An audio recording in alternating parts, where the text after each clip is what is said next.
Hey guys, Brad from Ocean Protect here in beautiful Berger, standing next to my nephew Jackson.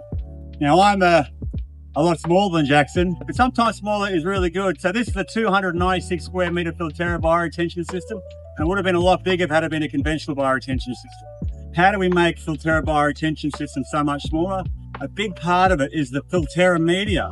So this is the Filterra media here. Now this stuff drains at a much quicker rate than conventional bioretention. So conventional bio might be like 200 millimeters an hour. This stuff drains at 3.5 to 4 meters an hour. So subsequently, the Filterra bioretention systems can be 3 to 5 times smaller than a conventional bioretention system. Now, a lot of work goes into this filter media. It's about a 25-step QA/QC process. If you want to know more about Filterra bioretention systems, just give us a shout at Ocean Protect.